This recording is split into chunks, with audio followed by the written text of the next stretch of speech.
All right, you little youngsters. Welcome to our little review here on interest groups and mass media. It's not a lot. We really shouldn't be doing a review video, but you guys are so annoying, I decided I would do it. So here it is. Go online and print this top 5 topics thing out. It's a little ominous. It's a little dark. I'm in a corner. I got kicked out of my room, and I'm trying to do this before basketball. So I hope you guys know how much I love you. Pork told me not to do it. Pork didn't want you. Here he is. Yeah, that's right. He'll be honest with you. He said, no, don't do it. They just need to study. And I said, Pork, you're right.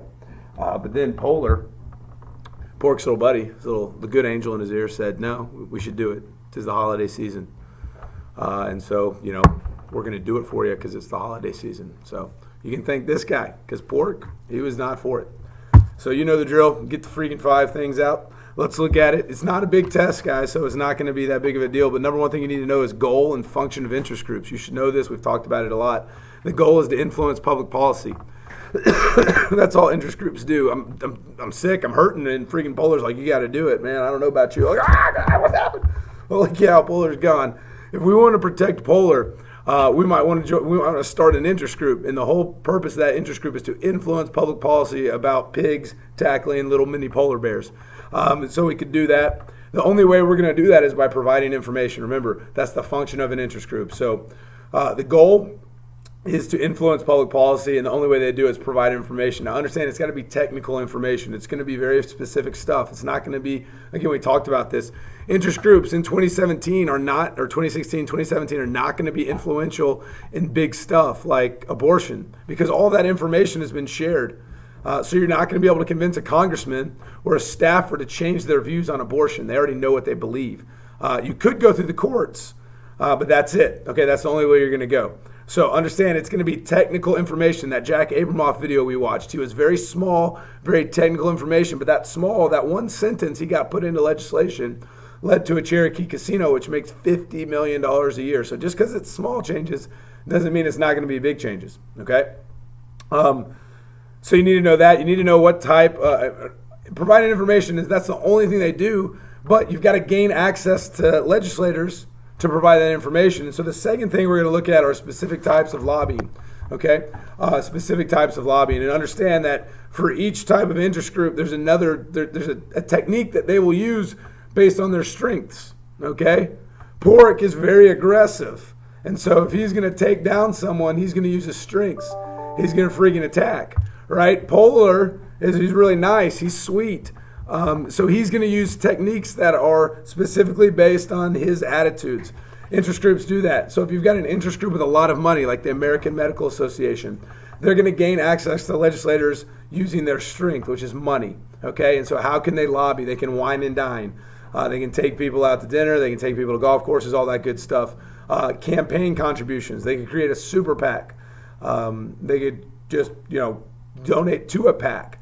But those are the ways that groups with a lot of money would lobby, gain access so they can provide that information. Now, if you've got a lot of people, you may not have a lot of money per se, or that money could be spent on your members. Like the AARP, there's 30 million people in that thing. It's a lot of old people. And most of the money that my grandma gives to the AARP, she gets back in like newsletters and potentially gift certificates to Denny's. So they're not going to use money. They're going to use their size, grassroots mobilization. You ask them, the AARP asks their members to contact government officials. That's 30 million potential votes. And so government officials are going to listen now to the AARP because they've got a lot of people, which mean a lot of votes. Remember, you're not going to be successful doing that if you don't have a lot of people. If our class was an interest group, we would be terrible. It would be 20 people calling Tom Price. It wouldn't work. He wouldn't care. He'd probably invite us in his office to protest because it doesn't matter. It's just 20 of us. But if you've got 20 million people, a protest or a demonstration is another way to lobby, and it would be very successful. Think of the civil rights movements and when large groups protested by the mall in Washington, D.C. That's a lot of potential voters. If you're willing to go and protest, you're willing to go and vote. Okay, so if you got a lot of people, techniques, you would use grassroots mobilization, as well as, protests and demonstrations. Sorry, I'm kind of out of it. And plus, there's like a glare in my eyes via the window behind me. I don't know, it's kind of crazy. I hope you also have a glare in your eyes. I hope you're suffering as much as I am during this. Okay, interest groups versus political parties, that's what they're also going to do because they're both linkage institutions. Remember, there's 4 linkage institutions. You need to know them. Elections, interest groups, political parties, media. You can vote in elections, you can watch the media, but you can actually join an interest group and a political party, and they're going to pit them against each other. Understand, most people are joining interest groups rather than political parties. Interest groups are very specific. So if you care about abortion, you may not want to join a Republican or a Democratic party because not only do the Republicans and Democrats have views about abortion, but they also have views about everything else in the world. So you could identify with a conservative value of abortion, but disagree with their conservative ideology on taxes. And so you wouldn't join a Republican party, you join an interest group. Remember, since the 70s, political parties have been on the decline, interest groups have been on the rise, okay? Because we like to put all of our efforts in 1 or 2 things. We don't want to be typecast by Democrats or Republicans. And so they're going to pitch you against each other. Understand, political parties are very broad, whereas interest groups are very specific, okay? If you really, really care about pork, the pig, you would join Pork the Pig interest group. You wouldn't join a political party because you want to put all of your energy in that one thing, which is Pork the Pig's greatness, which, from an unbiased source, he is great. I mean, he's been with me a while. He keeps I've thrown him on the ground in anger, and he keeps licking and keeps on ticking. So there he is right there. He's got a little bell, little jingle bells there, a little holiday action. Yeah, you like what I did there? All right, the media, last 4 and 5, okay? 4 and 5. We got 2 more minutes and we're done. You need to know the 3 roles of the media: gatekeeper, scorekeeper, watchdog. Gatekeeper, they're the ones that set the policy agenda in America. They show us issues. Remember, we talked about Upton Sinclair's jungle. No one was talking about the meat packing industry. No one cared. We just ate meat. It was delicious. And then we found out that, hey, there's actually like rodents and fingers, like human fingers in that meat. And then that changed the policy agenda. People started talking about it. The EPA the FDA, I think, gets formed, and we start regulating how food is sold in America, which is probably a good thing. Now we can go to Taco Bell with a clear conscience. But that's the gatekeeper. If they would not have shown that, if that book was not written, we never would have known. We would have kept eating our finger foods, like literally and figuratively, finger foods, because we never would have known. Okay, so gatekeeper, scorekeeper, horse race journalism, they just report on the winners and the losers. Understand? We'll talk about the media and presidential elections in a second. And last but not least is watchdog, Watergate.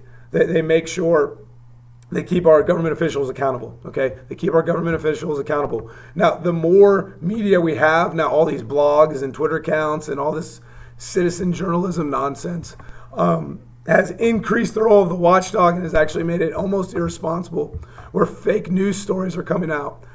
So we got to be very, very careful about what we're looking at, okay, from this watchdog perspective. And there's been a lot of articles written about watchdog over the years and how it's become a feeding frenzy now. And again, we talk about narrowcasting. We talk about what the media is there for. They're there to make money. Blogs are there to get clicks. They'll do anything to make money. We need to understand that when we look at the media's role in politics, okay? So make sure you guys know about that. Make sure you know about narrowcasting because that goes in with the watchdog and the gatekeeper. But Fox News is going to show specific things for their viewers. It's a conservative viewership, just like MSNBC is going to show specific things for their viewers, just like ESPN is going to show specific things for their viewers. ESPN viewers like sports. ESPN shows sports, okay? So narrowcasting is showing stuff specific to your viewership. Last but not least, media and presidential elections.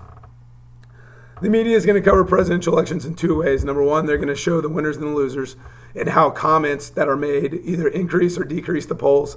And number two, they're going to talk about day-to-day activities. They're not going to talk about issues. Okay, they're not going to talk about issues. And that, again, it's because of us. We don't want to hear about the issues. We care more about comments from Donald Trump or comments from Hillary Clinton, or if they went to freaking Joe the Baker's bakery in New Hampshire at 8 a.m. and had a cup of coffee. That's what we care about. We don't necessarily care about immigration. And if they talk about immigration, they're going to use sound bites. If I were to ask you what you think Donald Trump's immigration policy is, every single one of you are going to say the wall because of the sound bites. A sound bite's a very quick clip. Okay, it doesn't have a lot of context, but that's how the media covers presidential elections. Okay, other than that, just know that media, television, newspapers are on the decline. New media is on the rise.